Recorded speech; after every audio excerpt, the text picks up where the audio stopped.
Hello दोस्तों, स्वागत है आप लोगों का क्लासरूम सेंटर में।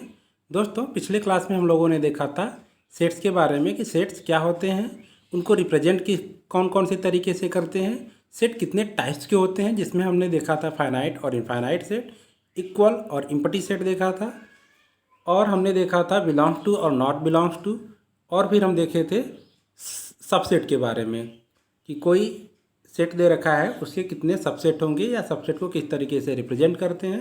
ये सारी चीज़ें देख रखी थी हमने। इस क्लास में हम लोग बात करेंगे इंटरवल के बारे में कि इंटरवल क्या होता है, उसे रिप्रेजेंट कैसे करते हैं। यूनिवर्सल सेट के बारे में बात करेंगे, इंटरसेक्शन के बारे में बात करेंगे, और भी काफ़ी सारी चीज़ों के बारे में बात करेंगे। तो चलिए हम लोग शुरू करते हैं। तो सबसे पहले तो सीखते हैं कि इंटरवल होता क्या है। तो कभी कभी आप लोगों ने देखा होगा कि जब हम किसी सेट को रिप्रेजेंट करते हैं सेट बिल्डर फॉर्म में, तो वहाँ पे देखे होंगे आप लोग कि हम लोग लिखते हैं कि x की जो वैल्यू है वह लेस देन 10 है और ग्रेटर देन 1 है। यानी कि x की वैल्यू 1 से 10 के बीच में लाई कर रही है, यानी x का जो रेंज है वह 1 और 10 के बीच में है। तो इसी को इसका क्या बोलते हैं हम लोग, इंटरवल बोलते हैं। और अब इसको रिप्रेजेंट कर दें हम लोग 4 टाइप से। पहला तो होता है हमारा ओपन इंटरवल। तो ओपन इंटरवल को हम लोग रिप्रेजेंट करते हैं फर्स्ट ब्रैकेट से, यानी कि इस तरीके से हम लोग ओपन इंटरवल को रिप्रेजेंट करते हैं। ओके, अब देखिए ओपन इंटरवल में जो x की वैल्यू है, यानी कि ओपन इंटरवल में जो x की वैल्यू है वह लेस और ग्रेटर से रिप्रेजेंट होती है। यानी कि x की वैल्यू अगर मान लेते हैं कि 10 से लेस है और 2 से ग्रेटर है, तो यहाँ पे हम लोग जो यूज करेंगे इंटरवल वह यूज करेंगे ओपन इंटरवल। यानी कि पहले तो बनाएंगे हम लोग फर्स्ट ब्रैकेट, फिर लिखेंगे 2, फिर कॉमा, फिर लिखेंगे 10। यानी कि इस तरीके से हम लोग रिप्रेजेंट करेंगे। ध्यान रखिएगा, ओपन इंटरवल में सिर्फ और सिर्फ ग्रेटर और लेस का साइन मिलेगा आपको। ओके, अब बात करते हैं हम लोग क्लोज इंटरवल की। क्लोज इंटरवल में क्या होता है कि अगर x की वैल्यू लेस और इक्वल टू साथ में हो जाए, लेस और इक्वल टू 10 हो और ग्रेटर और इक्वल टू 2 हो, तो यहाँ पे जो हम लोग यूज करेंगे वह यूज करेंगे हम लोग क्लोज इंटरवल। तो क्लोज इंटरवल को हम लोग रिप्रेजेंट करते हैं थर्ड ब्रैकेट से, यानी कि स्क्वायर ब्रैकेट से रिप्रेजेंट करते हैं। ओके, इस तरीके से हम इसे रिप्रेजेंट करते हैं। अगर हम लोगों ने माना था कि x की वैल्यू क्या है, लेस और इक्वल टू 10 है, ग्रेटर और इक्वल टू 2 है, तो इसको हम लोग कैसे रिप्रेजेंट करेंगे, पहले बनाएंगे थर्ड ब्रैकेट, यहाँ पे लिखेंगे 2, फिर कॉमा, यहाँ पे लिखेंगे 10। ये एक चीज़ हमेशा ध्यान रखिएगा, जब भी हम बात करेंगे क्लोज इंटरवल की तो वहाँ पे या तो आएगा लेस इक्वल टू या तो आएगा ग्रेटर इक्वल टू। ये ग्रेटर के साथ इक्वल टू का साइन रहेगा, तभी वहाँ पे हम लोग क्लोज इंटरवल लगाएंगे। अगर वनली लेस या इक्वल टू का साइन है तो वहाँ पे रहेगा हमारा ओपन इंटरवल। ओके, अब हम लोग सीखते हैं कि ओपन क्लोज इंटरवल क्या होता है। तो इसको भी एक एग्जाम्पल से समझते हैं। मान लेते हैं x की जो वैल्यू है वह लाई कर रही है लेस इक्वल टू है 10 और ग्रेटर देन है 5। तो यहाँ पे जो इंटरवल लगाएंगे हम लोग, यहाँ पे देखिए सबसे पहले किसका साइन है, सिर्फ और सिर्फ ग्रेटर का साइन है, तो यहाँ पे हम लोग लगाएंगे ओपन इंटरवल। और यहाँ पे किस चीज़ का साइन है, लेस और इक्वल टू दोनों का साइन है, तो यहाँ पे हम क्या लगाएंगे, क्लोज इंटरवल। और जो वैल्यू है वह कहाँ से कहाँ तक के बीच में है, 5 to 10 के बीच में है। तो इस तरीके से इसे रिप्रेजेंट करेंगे हम लोग। फिर हम लोग देखते हैं क्लोज ओपन इंटरवल। तो क्लोज ओपन इंटरवल में पहले आया क्लोज, तो यानी कि क्लोज का हम क्या बताते हैं कि लेस इक्वल टू होगा या ग्रेटर इक्वल टू होगा। पहले आ गया है क्लोज, यानी कि x की वैल्यू जो होगी वह ग्रेटर इक्वल टू होगी, मान लेते हैं ग्रेटर इक्वल टू 5 है। और यहाँ पे फिर आया है ओपन, यानी कि लेस देन मान लेते हैं 10 है। तो अब इसको रिप्रेजेंट करने के लिए पहले क्लोज यानी कि लेस ग्रेटर इक्वल टू है, तो इस तरीके से लगाएंगे क्लोज इंटरवल का साइन, यहाँ पे लिखेंगे 5, फिर कॉमा, फिर 10 तक वैरी कर रही है 10 तक। यहाँ पे सिर्फ और सिर्फ किसका साइन है, सिर्फ और सिर्फ लेस का साइन है, तो इसलिए यहाँ पे रहेगा हमारा फर्स्ट ब्रैकेट यानी कि ओपन इंटरवल। तो इस तरीके से हम इसे रिप्रेजेंट करते हैं। अब चलिए इसे एक लाइन डायग्राम से सीख लेते हैं हम लोग कि किस तरीके से यह वर्क करता है। तो ओपन इंटरवल का लाइन डायग्राम समझते हैं।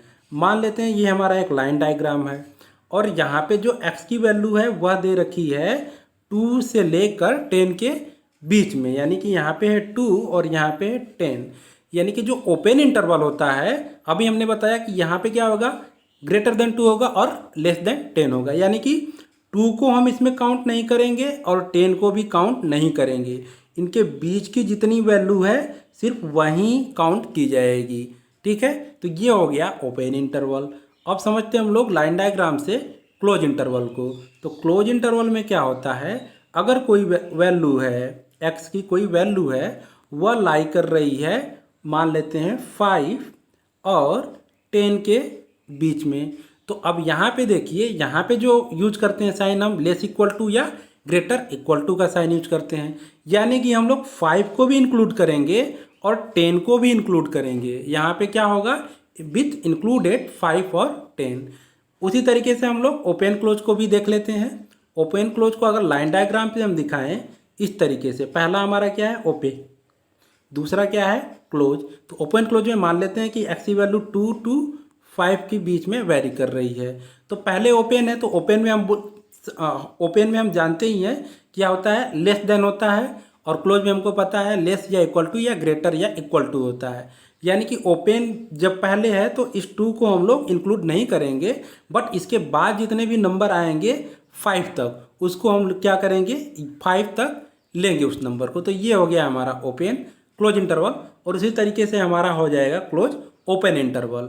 ठीक है, अब ये जो नंबर है इनका लेंथ क्या होगा, तो ये देखिए पांचवा जो पॉइंट है, फिफ्थ वाला point, the number b minus A is called the length of any interval. यानी कि लेंथ ऑफ इंटरवल पूछेगा, जैसे यहाँ पे ए बी दिया है, अगर इसका इंटरवल लेंथ ऑफ इंटरवल पूछे तो लेंथ ऑफ इंटरवल कितना हो जाएगा, b माइनस ये, इसको हम क्या बोलेंगे, लेंथ ऑफ इंटरवल। इसको एक नंबर से एग्जाम्पल समझते हैं। यानी कि मान लेते हैं कि x की वैल्यू जो है वेरी कर रही है 10 और 2 के बीच में। हम यहाँ पे पूछ दें कि इस इंटरवल का लेंथ क्या होगा, तो इस इंटरवल का लेंथ हो जाएगा 10 माइनस 2, यानी कि इस इंटरवल का लेंथ हो गया 8। तो इस तरीके से हम लोग लेंथ ऑफ इंटरवल निकालते हैं। चलिए हम लोग आगे चलते हैं। अब कुछ एग्जाम्पल दे रखे हैं हमने, इस एग्जाम्पल से सीखते हैं। तो पहला एग्जाम्पल हमने ले रखा है,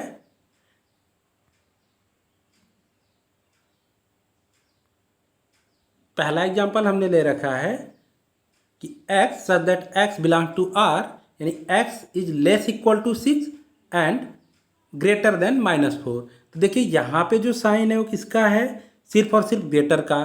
तो इसलिए यहाँ पे कौन सा इंटरवल लगाए हम, ओपन इंटरवल। और यहाँ पे किसका साइन है, 6 के बगल में, यहाँ पे है लेस और इक्वल टू का। तो जहाँ पे भी लेस के साथ इक्वल टू आ जाए या ग्रेटर के साथ इक्वल टू आ जाए, वहाँ पे हम लोग यूज करते हैं क्लोज इंटरवल को। तो यहाँ पे देखिए 6 के बगल में क्लोज इंटरवल लगाया है। उसी तरीके से दूसरा एग्जांपल हम देखते हैं कि x की वैल्यू जो है लेस देन है -10 और ग्रेटर देन है -12। तो इसको हम लोग कैसे रिप्रेजेंट करेंगे, यहाँ पे देखिए किस किस का साइन है, सिर्फ और सिर्फ लेस और ग्रेटर का साइन है। तो यहाँ पे जब भी यूज करेंगे हम सिर्फ और सिर्फ ओपन इंटरवल का यूज करेंगे और इस तरीके से लिखेंगे।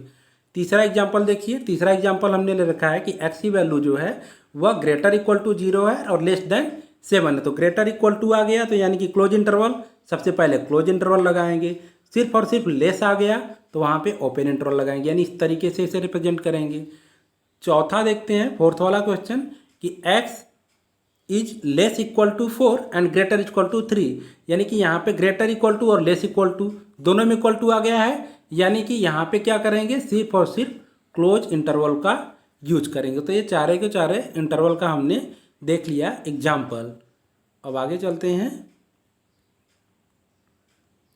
अब देखते हैं हम लोग पावर सेट, कि पावर सेट क्या होता है।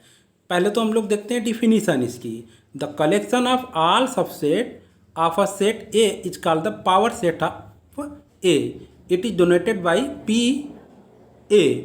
In P A every element is a set. तो एक एग्जाम्पल समझते हैं। इससे कहने का मतलब ये है कि अगर कोई सेट दे रखा है तो उसके जितने भी पॉसिबल सबसेट बन सकते हैं वो सारे के सारे पावर सेट होते हैं। ठीक है, तो देख लेते हैं हम लोग एग्जाम्पल से कि कोई सेट दे रखा है ए में कितने एलिमेंट है, 2 एलिमेंट है, 4 और 5। तो 4 और 5 ये 2 एलिमेंट हैं, इसके पॉसिबल सबसेट कितने होंगे? तो हमको पहली बात पता है कि 5 जो होता है यानी कि एम्प्टी सेट वह सबका सबसेट होता है, तो एक सबसेट ये हो गया। दूसरा सबसेट क्या हो सकता है इसका? दूसरा सबसेट हो जाएगा 4। तीसरा सबसेट क्या हो सकता है इसका? तीसरा सबसेट हो जाएगा 5। और चौथा सबसेट क्या होगा? चौथा सबसेट ये खुद एक सेट हो जाएगा 4 और 5। ठीक है, यानी कि जो ए का जो सबसेट है वो कितना निकला? पहला तो एक एम्प्टी सेट हो गया, दूसरा 4, तीसरा 5 और चौथा 4 एंड 5। तो ये हो गए इसके सबसेट और इन्हीं को हम डिनोट करते हैं पीए से। यही क्या बताएगा इसका पावर सेट। ओके, अब देख लेते हैं कि number of subset in power set, यानी कि पावर सेट में नंबर ऑफ सबसेट कितने होते हैं। तो इसे देखने के लिए सबसे पहले तो हम देखते हैं कि अगर कोई सेट दिया हो, जैसे एग्जांपल जो लिया था हमने, सेट ये दिया है, इसमें 2 एलिमेंट थे 4 और 5 और इसके कितने सबसेट निकले थे? इसके सबसेट निकले थे 4 सबसेट निकले थे। पहला एम्प्टी सेट, दूसरा 4, तीसरा 5 और चौथा 4 एंड 5 ये निकला था। तो जब ए के 2 एलिमेंट थे तो पावर सेट कितने मिल रहे थे? 4 मिल रहे थे। उसी तरीके से जब ए के 3 एलिमेंट होंगे तो पावर सेट कितने निकलेंगे? 9 निकलेंगे, सॉरी 8 निकलेंगे। ठीक है, तो उसी तरीके से जब किसी सेट में मान लेते हैं सेट ए में n एलिमेंट हैं, नंबर ऑफ एलिमेंट कितने हैं? n है, तो उसके पावर सेट कितने हो जाएंगे? तो उसका एक फार्मूला होता है, फार्मूला यहाँ पे देखिए, नंबर ऑफ पावर सेट कितना हो जाएगा? NPS से हम डिनोट करते हैं नंबर ऑफ पावर सेट। तो ये होता है 2 पावर m, यानी कि अगर सेट ए में m एलिमेंट हैं तो नंबर ऑफ पावर सेट कितना हो जाएगा? 2 पावर m। ये हमें याद रखना है। ओके, हमने एक एग्जांपल भी आपको बताया था पहला वाला लेकर कि ए में अगर 2 एलिमेंट है तो उसका पावर सेट जो निकलेगा वो कितना हो जाएगा? 4 हो जाएगा, यानी कि एम्प्टी सेट 4, 5 एंड 4, 5। ठीक है, तो ये हो जाएगा पावर सेट हमारा। अब आगे चलते हैं, हम लोग देखते हैं यूनिवर्सल सेट क्या होता है। तो सबसे पहले तो समझते हैं कि यूनिवर्सल का मतलब क्या होता है। जैसे यूनिवर्स है हमारा, यूनिवर्सल यानी कि समझिए कि ये यूनिवर्स है। अब यूनिवर्स में सारे के सारे प्लैनेट भी आते हैं और सारे के सारे स्टार भी आते हैं, यानी कि इस यूनिवर्स में सब कुछ आता है। तो उसी तरीके से हमारा क्या है? यूनिवर्सल सेट है, यानी कि जिस सेट में सारे के सारे एलिमेंट आते हों उसी को हम क्या बोलते हैं? यूनिवर्सल सेट बोलते हैं। यानी कि एक एग्जाम्पल है, समझते हैं हम लोग। इसे डिनोट कैसे करते हैं? इसे डिनोट करते हैं हम लोग यू से, और it contain the all the element of other set including its own element, यानी अपने खुद का भी एलिमेंट और जो दूसरे एलिमेंट है उनको भी मिलाकर एक बनता है यूनिवर्सल सेट। ओके, एक एग्जाम्पल है, समझते हैं। अगर ए की वैल्यू दे रखा है, ए की वैल्यू दे रखा है यहाँ पे 1 2, बी की वैल्यू दे रखा है 3 4 5, सी की वैल्यू दे रखा है 1 3 5 6। अब इसका हमें यूनिवर्सल सेट फाइंड आउट करना है। तो हम क्या करेंगे? जितने भी सेट हैं वो सब बिलोंग करेंगे इस यूनिवर्सल सेट से। यानी यूनिवर्सल सेट जब लिखेंगे तो क्या लिखेंगे? ए का 1 2, बी का 3 4 5 और सी का 1 3 5 तो हो गया है, क्या बचा है लास्ट में? 6, तो इसे लिख देंगे 6। तो ये हमारा बन जाएगा यूनिवर्सल सेट। यानी यूनिवर्सल सेट का मतलब होता है वो सारे सेट जो सेट दे रखे हैं उन सब से बिलोंग करे, तो वही हो जाता है हमारा यूनिवर्सल सेट। यानी कि उसमें सारी की सारी चीज़ें हों, सारे के सारे एलिमेंट हों। और इसमें देखते हैं, नेक्स्ट पॉइंट देखते हैं, the universal set is represented usually by a rectangle. अगर हम बात करें वेन डायग्राम की, अब हम लोग सीखते हैं वेन डायग्राम। वेन डायग्राम में क्या होता है कि हम रिप्रेजेंट करते हैं वेन डायग्राम से हम किसी भी सेट को रिप्रेजेंट करते हैं, दिखाते हैं। ठीक है, तो सबसे पहले हम लोग सीखते हैं कि यूनिवर्सल सेट को हम वेन डायग्राम में कौन से शेप से दिखाते हैं। तो उसको दिखाते हैं एक रेक्टेंगल से दिखाते हैं, और बाकी जितने भी सबसेट हैं उसको हम दिखाएंगे एक सर्कल से। यानी कि जो सर्कल है वो बताएगा सबसेट, और जो रेक्टेंगल है वो बताएगा यूनिवर्सल सेट को। ठीक है, तो ये है वेन डायग्राम। तो चलिए हम लोग वेन डायग्राम सीखते हैं कैसे बनता है। ये देखिए मैंने एक एग्जांपल लिया है। यहाँ पे यूनिवर्सल सेट दे रखा है हमने 1 2 3 4 5 6 7 8 9 10, और ए की वैल्यू यानी एक सेट है, ए की वैल्यू दे रखा है हमने 2 5 7 8 9। तो इसको देखिए रिप्रेजेंट कैसे करते हैं। पहले तो हम एक रेक्टेंगल बनाएंगे। रेक्टेंगल क्या बताएगा, वो बताएगा यूनिवर्सल सेट। और उस रेक्टेंगल के अंदर एक सर्कल बनाएंगे। वो सर्कल क्या रिप्रेजेंट करेगा, जो सेट दे रखा है, यानी कि सेट ए को रिप्रेजेंट करेगा। तो सेट ए में क्या क्या चीज़ें हैं, 2 5 7 8 9, 2 5 7 8 9, ये हो गया। और जो बची हुई वैल्यू है उसे हम इस सेट ए के बाहर लिख देंगे। क्या बचा हुआ है, 1 3 6 4 और 10, ये बचा हुआ वैल्यू हम बाहर लिख देंगे। तो ये जो पूरा का पूरा है ये क्या है, यूनिवर्सल सेट। और इसी यूनिवर्सल सेट के अंदर देखिए ये हमारा सेट ये दे रखा है। ओके, अब हम लोग सीखते हैं union of the set. Union of the set क्या होता है। तो अगर दो सेट दे रखे हों, सेट ए और बी, मान लेते हैं दो सेट हमारे पास हैं, सेट ए और बी। तो यूनियन ऑफ द सेट क्या होता है, सेट ए और सेट बी के सारे एलिमेंट जिस सेट में होंगे उसी सेट को हम क्या बोलेंगे, सेट ए और सेट बी का यूनियन सेट बोलेंगे, यानी कि ए यूनियन बी बोलेंगे। ठीक है, अब इसे एक एग्जाम्पल से सीखते हैं हम लोग कि कैसा होता है, इसे कैसे सॉल्व करते हैं। यहाँ पे देखिए एग्जाम्पल लिया है हमने, सेट ए लिया है। सेट ए की वैल्यू जो हमने लिया है वह है 1 3 5 8, और सेट बी की वैल्यू है 5 8 9 और 10। हमको फाइंड आउट करना है ए यूनियन बी। अभी हमने बताया ए यूनियन बी में क्या होगा, वो सारे एलिमेंट जो ए को बिलोंग करें और वो सारे एलिमेंट जो बी को भी बिलोंग करें, यानी ए बी जो दोनों को बिलोंग करेगा वही क्या होगा, इसका यूनियन ऑफ द सेट होगा। यानी ए यूनियन बी निकालेंगे हम लोग तो क्या निकल जाएगा, पहले ए के जितने भी एलिमेंट हैं 1 3 5 और 8, फिर बी के भी जितने एलिमेंट हैं 5 5 हो गया, 8 तो पहले से ही हो गया था, 5 पहले से हो गया था, क्या बचा था 9 और 12। तो ये हमारे सारे के सारे जो एलिमेंट हैं वो ए को भी बिलोंग करेंगे और बी को भी बिलोंग करेंगे। तो ये हो जाएगा हमारा union of the set. Okay, तो यूनियन ऑफ द सेट को देखिए इस तरीके से हम लोग डिनोट भी करते हैं कि A union B equal to होता है एक्स सच दैट एक्स, जहाँ पे एक्स बिलोंग कर रहा है ए के एलिमेंट को, या तो एक्स बिलोंग करेगा बी के एलिमेंट को, यानी कि दोनों के एलिमेंट को क्या करेगा, बिलोंग करेगा। इसे वेन डायग्राम से कैसे दिखाते हैं, देखिए ए यूनियन बी क्या होता है, ए यूनियन बी यानी कि ए के एलिमेंट, ये एलिमेंट ए के और बी के भी सारे के सारे एलिमेंट, ये जो हैं ये सारे के सारे एलिमेंट, ये जो इतना हमने ये कलर किया है ये सारे के सारे एलिमेंट क्या कहलाते हैं, यही कहलाते हैं ए यूनियन बी। तो देखिए ए यूनियन बी को इस तरीके से रिप्रेजेंट करते हैं। ये जो सर्कल बना था ये था ए और दूसरा वाला सर्कल ये था बी, और ये और बी को जो मिला के बना है वहीं क्या बना है, ए यूनियन बी। ओके, अब हम लोग देखते हैं intersection of the set. Intersection of the set क्या होता है, intersection of the set, intersection of the set में पहला पॉइंट देखते हैं हम लोग कि जितने भी कॉमन एलिमेंट होते हैं उसी को हम क्या बोलते हैं, इंटरसेक्शन बोलते हैं।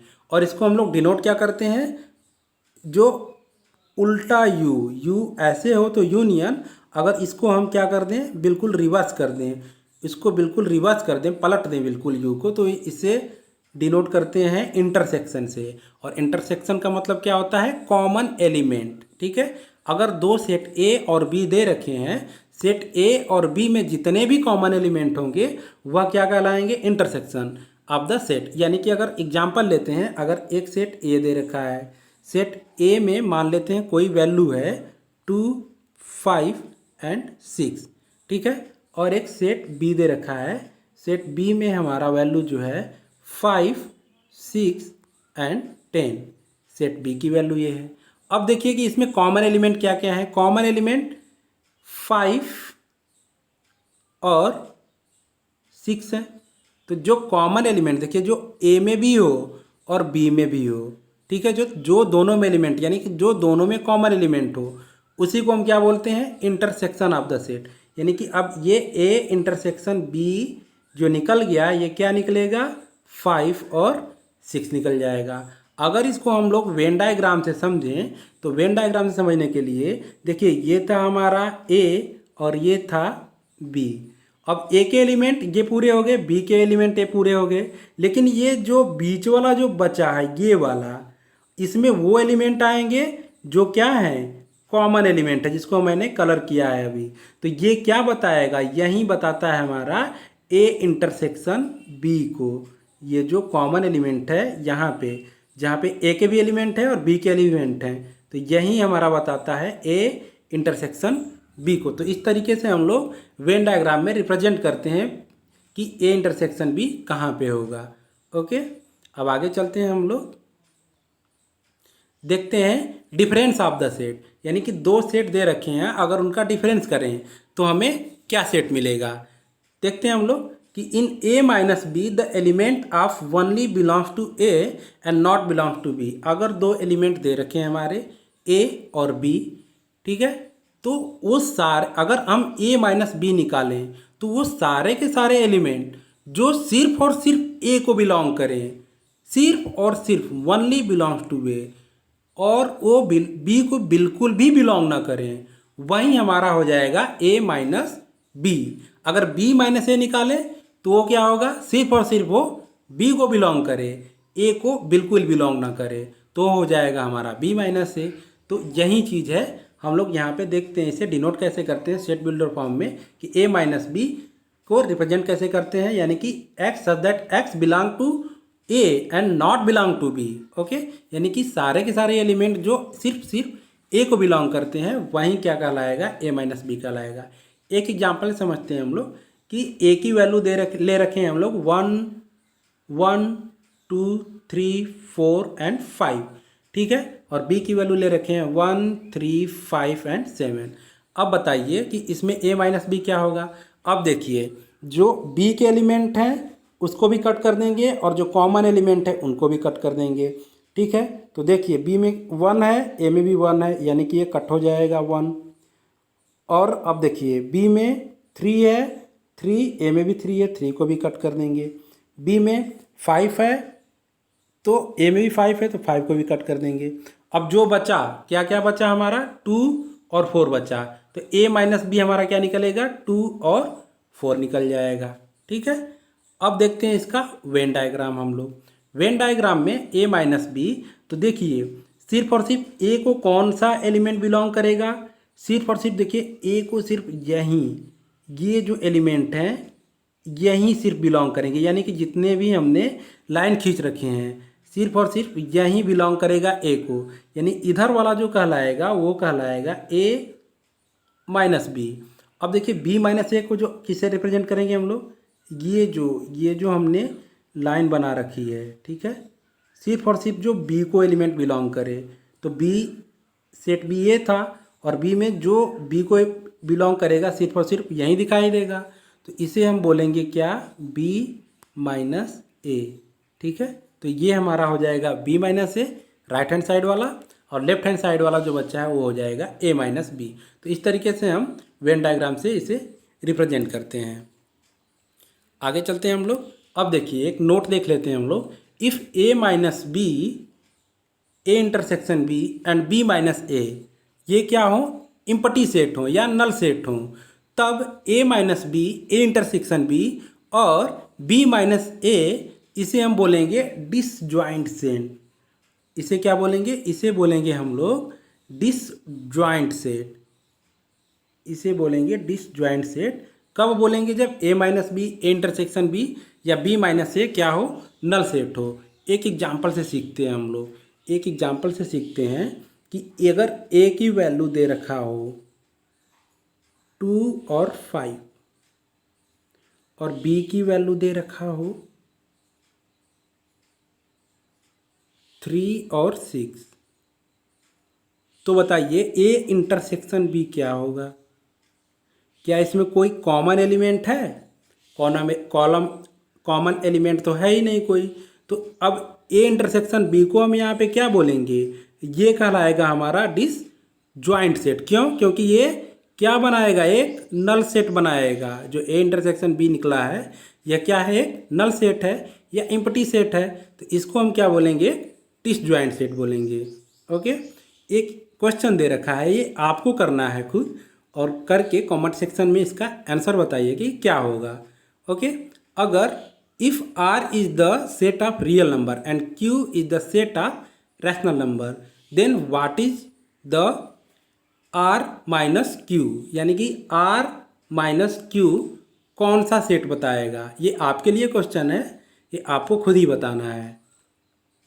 आगे चलते हैं हम लोग, देखते हैं हम लोग complement of a set. Complement of the set में सबसे पहला पॉइंट देखते हैं हम लोग कि क्या बोल रहा है। The set which belong to the universal set and does not belong to the given set, यानी कि ऐसा सेट जो यूनिवर्सल सेट को बिलोंग करे और उस सेट को बिलोंग नहीं करे जिस सेट का हम लोग कंप्लीमेंट निकाल रहे हैं। यानी कि ए डैश, देखिए रिप्रेजेंट कैसे करते हैं कंप्लीमेंट को? ए डैश इस तरीके से हम लोग रिप्रेजेंट करते हैं, ठीक है। और ए डैश इक्वल टू क्या होता है? यू माइनस ए, ठीक है। यानी कि यूनिवर्सल सेट माइनस जिस सेट का हम लोग कंप्लीमेंट निकाल रहे हैं उसको करेंगे तो ये निकलेगा हमारा क्या? यही निकलेगा कंप्लीमेंट ऑफ द सेट। यानी कि ऐसा सेट जो खुद को ही बिलोंग ना करे, सिर्फ और सिर्फ यूनिवर्सल सेट को बिलोंग करे, वह कहलाता है कंप्लीमेंट। ओके, तो इस तरीके से हम लोग कंप्लीमेंट सेट देख लिए। तीसरा पॉइंट क्या बोलता है? तीसरा पॉइंट बोलता है, एक एग्जांपल दिए हैं हम तीसरे पॉइंट में, क्या है कि अगर यूनिवर्सल सेट दे रखा है हमारा 1 2 3 4 5 6 7 8, ठीक है, और कोई एक सेट दे रखा है 2 4 6 8, तो क्या होगा इसका कंप्लीमेंट ऑफ द सेट? तो ऐसा सेट जो ए को बिलोंग ना करे, तो ए में कौन कौन से नंबर हैं? 2 है, 4 है, 6 है और 8 है। यानी कि इन सारे के सारे एलिमेंट को कट करने के बाद जो एलिमेंट बचे वही क्या होगा? कंप्लीमेंट ऑफ द सेट होगा। तो अब 2 4 6 8 को कट करने के बाद कौन कौन से एलिमेंट बचे हैं? 1 3 5 और 7, तो यही क्या हो जाएगा? इसका कंप्लीमेंट ऑफ द सेट हो जाएगा। यानी क्या? 1 3 5 और 7 यहीं बचे हैं, तो इसी को हम लिखेंगे क्या? Complement of the set. इसे वेन डायग्राम में कैसे रिप्रेजेंट करते हैं? देखिए, ये जो रेक्टेंगल है ये तो यूनिवर्सल सेट बताएगा, और दूसरा जो बचा है ए, ये तो बताएगा इसके सेट को।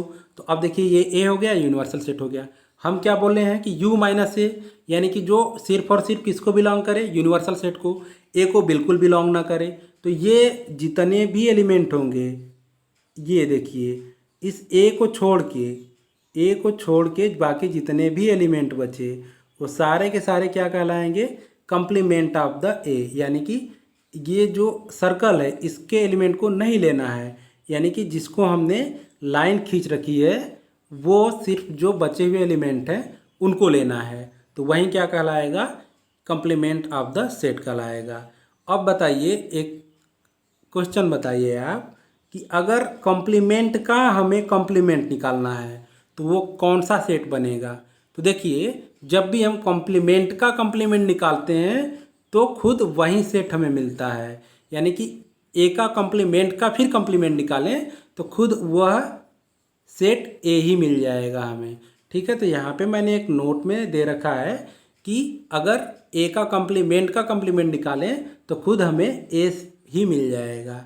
ओके, अब आगे चलते हैं हम लोग, some properties of the complement set देख लेते हैं हम लोग। कंप्लीमेंट लॉ, यानी कि अगर ए यूनियन ए डैश हो तो वह क्या मिलेगा हमें? यूनिवर्सल सेट मिलेगा। क्या मिलेगा? यूनिवर्सल सेट मिलेगा। अगर ए यूनियन ए कॉम्प्लीमेंट हो तो वो क्या मिलेगा, एक यूनिवर्सल सेट मिलेगा। इसे आपको याद रखना है। अगर ए इंटरसेक्शन ए कॉम्प्लीमेंट है तो हमें क्या मिलेगा, एक नल सेट मिलेगा। ठीक है, ये आपको बिल्कुल याद रखना है। इस प्रॉपर्टी से बहुत सारे क्वेश्चन बनते हैं। ठीक है, दूसरा हम लोग देखते हैं De Morgan law. De Morgan law क्या होता है कि अगर ए यूनियन बी का कॉम्प्लीमेंट है तो ए यूनियन बी का कॉम्प्लीमेंट क्या होता है, ये होता है ए का कॉम्प्लीमेंट इंटरसेक्शन बी का कॉम्प्लीमेंट। इसे आप प्रूव भी कर सकते हैं। ए का एलिमेंट कुछ ले लीजिएगा, सेट ए का एलिमेंट कुछ ले लीजिए और सेट बी का कुछ एलिमेंट ले लीजिए। ठीक है, फिर सेट ए का कॉम्प्लीमेंट निकालिए और सेट बी का कॉम्प्लीमेंट निकालिए, फिर उसका इंटरसेक्शन निकालिए और ए यूनियन बी निकालकर उसका कॉम्प्लीमेंट निकालिए। देखिए दोनों के एलिमेंट बिल्कुल इक्वल आएंगे। ठीक है ना, तो इसी तरीके से डी मॉर्गन ने दो लॉ दिए थे। पहला दिया था ए यूनियन बी का इंटरसेक्शन इक्वल टू होता है ए कॉम्प्लीमेंट इंटरसेक्शन बी का कॉम्प्लीमेंट, और दूसरा दिया था इन्होंने लॉ कि ए इंटरसेक्शन बी का कॉम्प्लीमेंट इक्वल टू होता है ए का कॉम्प्लीमेंट यूनियन बी का कॉम्प्लीमेंट। ये बिल्कुल आपको याद रखना है। अब देखते हैं तीसरा पॉइंट है वह होता है कि अगर कोई इम्पटी सेट है या नल सेट है तो उसका कॉम्प्लीमेंट क्या होगा, उसका कॉम्प्लीमेंट होता है यूनियन सेट, यूनिवर्सल सेट। और कोई यूनिवर्सल सेट है और उसका कॉम्प्लीमेंट क्या होता है, यूनिवर्सल सेट का कॉम्प्लीमेंट होता है नल सेट, और नल सेट का कॉम्प्लीमेंट होता है यूनिवर्सल सेट। याद रहेगा बिल्कुल। ठीक है, अब हम लोग देखते हैं कुछ सेट दे रखे हैं, इनको वेन डायग्राम में हमें दिखाना है।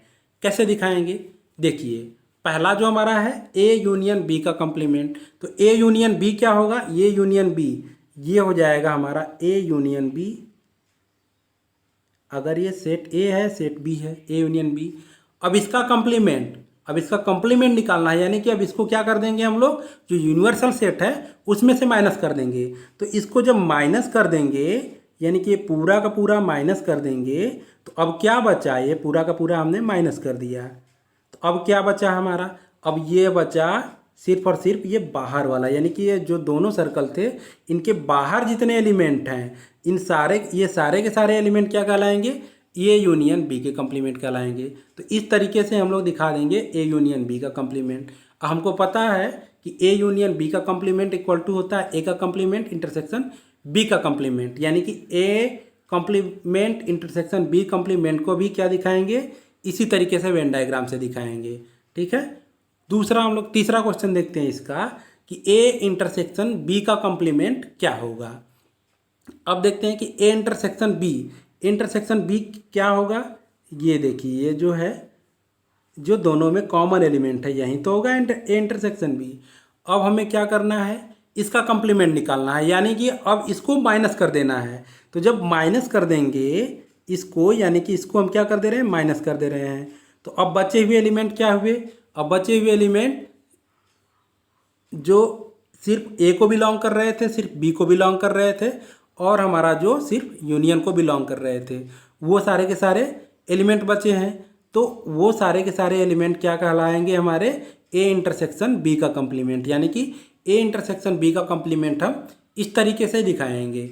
ठीक है, और हम लोग चौथा देख लेते हैं। चौथा question A complement union B complement. तो हमको पता है कि ए इंटरसेक्शन बी का कॉम्प्लीमेंट इक्वल टू ही होता है ए का कॉम्प्लीमेंट यूनियन बी का कॉम्प्लीमेंट।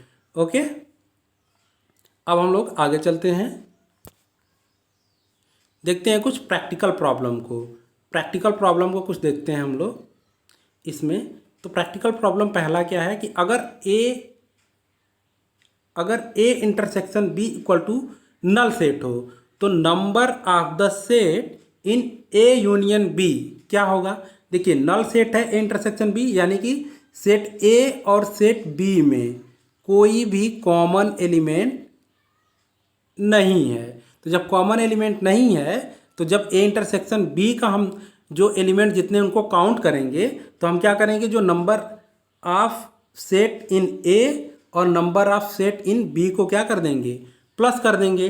तो हमारा ए यूनियन बी में जितने भी नंबर ऑफ सेट हैं वो निकल जाएंगे। तो यहाँ पे number of set in A union B equal to क्या हो जाएगा, n A plus n B. Okay, अगर बताइए ए इंटरसेक्शन बी अगर हमारा फाइनाइट सेट होता है, यानी कि नल सेट नहीं होता। तो क्या होता, उसमें कुछ कॉमन सेट होते। और जब ए यूनियन बी में हम नंबर ऑफ सेट निकालते तो क्या करते, number of set in A plus number of set in B में से हम उस कॉमन एलिमेंट को क्या कर देते, माइनस कर देते। एक एग्जांपल से हम लोग सीखते हैं कि अगर देखिए ए में एलिमेंट है हमारे 1 और 2, ये दो एलिमेंट हैं, और बी में एलिमेंट है हमारे 2 और 4। ठीक है, अगर हमें निकालना है कि number of element in A union B, तो इन ए यूनियन बी में कैसे निकालेंगे नंबर ऑफ एलिमेंट को, तो number of element in A में कितने एलिमेंट है 2, plus number of element in B में कितने एलिमेंट है 2, minus number of element in A intersection B. अब देखिए यहाँ पे ए इंटरसेक्शन बी निकालते हैं अगर, तो क्या निकलेगा हमारा ए इंटरसेक्शन बी में, देखिए 2 कॉमन है दोनों में, तो इंटरसेक्शन कितना हो जाएगा इसका 2 हो जाएगा। तो जब 2 हो जाएगा तो इंटरसेक्शन बी में कितने एलिमेंट हो गए, 1 एलिमेंट हो गया, तो नंबर ऑफ एलिमेंट 1 हो गया। यानी 2 + 2 4 -1 कर देंगे तो number of element in A union B निकल जाएगा 3। अब देखते हैं कि ये यूनियन बी निकालते हैं तो क्या होता है। ए को हम लिए थे 1 2 और बी को लिए थे 2 और 4। अगर ए यूनियन बी निकालते इसका तो क्या आता, 1 आता, 2 आता और 4 आता। तो कितने एलिमेंट है यूनियन बी में, 3 एलिमेंट है।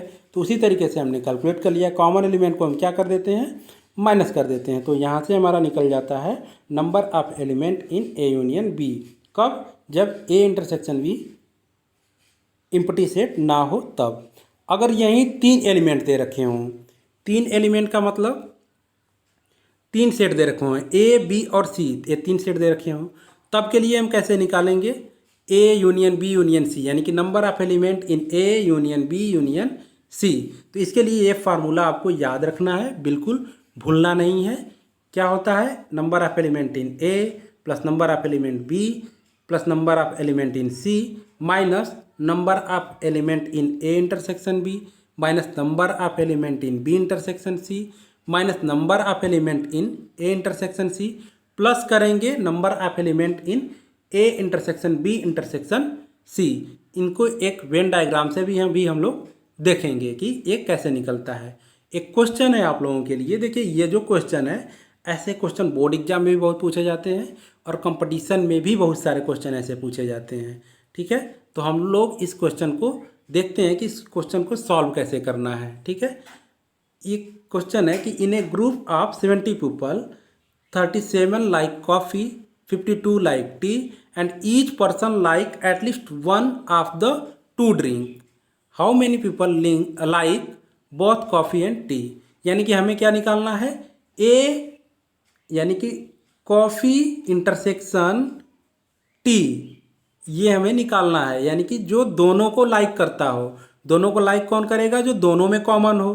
तो क्या क्या चीज़ें दे रखा है, टोटल नंबर ऑफ पीपल यानी कि कॉफ़ी यूनियन टी 70 दे रखा है, और कॉफ़ी पीने वाले लोग कितने हैं 37, यानी कि एन कॉफ़ी 37, और चाय पीने वाले यानी टी पीने वाले कितने लोग हैं 52। ठीक है, और हमें क्या कैलकुलेट करना है अब, एन टी इंटरसेक्शन सी, यानी कि जो दोनों लाइक करते हों। तो उसे कैलकुलेट करने के लिए हम लोग क्या करेंगे, फार्मूला देखेंगे, ये वाला फार्मूला कि if A and B are finite set then n A union B equal to n A plus n B minus n A intersection B. यही फार्मूला हम लोग लगाते हैं और देखते हैं इसका क्या आता है। ठीक है, तो ये फार्मूला हमने लिख दिया यहाँ पे, एन सी यूनियन टी यानी कि कॉफ़ी यूनियन टी, यानी टोटल पीपल कितने थे 70, यहाँ पे लिख दिया। Number of people to drink coffee 37 थे, number of people to drink tea 52 थे, और जो दोनों में कॉमन थे उसको हमने ले लिया है x। ठीक है, और इसको कैलकुलेट किया हमने तो x की वैल्यू कितनी आई, 19 आई। तो 19 पीपल ऐसे हैं जो कॉफ़ी और चाय दोनों को लाइक करते हैं। ठीक है, हम लोग सीख लेते हैं a number of element in A union B union C. अगर देखिए इसको एक वेन डायग्राम बनाए हम लोग, वेन डायग्राम बनाए तो वेन डायग्राम कैसे बनेगा? पहली बात तो ये एक हमारा यूनिवर्सल सेट हो जाएगा इस तरीके से, इसमें हो जाएगा एक ए, एक हो जाएगा बी और दूसरा हो जाएगा सी। तो ये जो देखिए बीच वाला जो तीनों में जो कॉमन है ये क्या है? ए इंटरसेक्शन बी है, इंटरसेक्शन सी है। ठीक है, A intersection B intersection C है। अब यह अगर मान लेते हैं ए है, बी है, ये सी है, तो ये जो दोनों में कॉमन है इसे बोलेंगे ए इंटरसेक्शन बी। ये यहाँ पे जो ए और सी के बीच में जो कॉमन है उसे बोलेंगे ए इंटरसेक्शन सी बोलेंगे। और यहाँ पे जो बी और सी में कॉमन है उसे बोलेंगे बी इंटरसेक्शन सी बोलेंगे।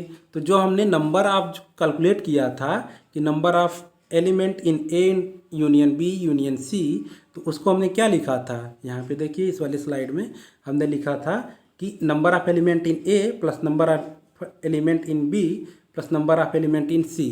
फिर हमने इंटरसेक्शन किया था सबका। जब इंटरसेक्शन करते रहे थे तो इंटरसेक्शन में क्या आ रहा था? जो तीनों में कॉमन आ गया था वो भी आ गया था, इसलिए हम उसको माइनस करके फिर क्या कर रहे हैं, उसको लास्ट में प्लस कर दे रहे हैं। ठीक है, तो ये इसका कॉन्सेप्ट है।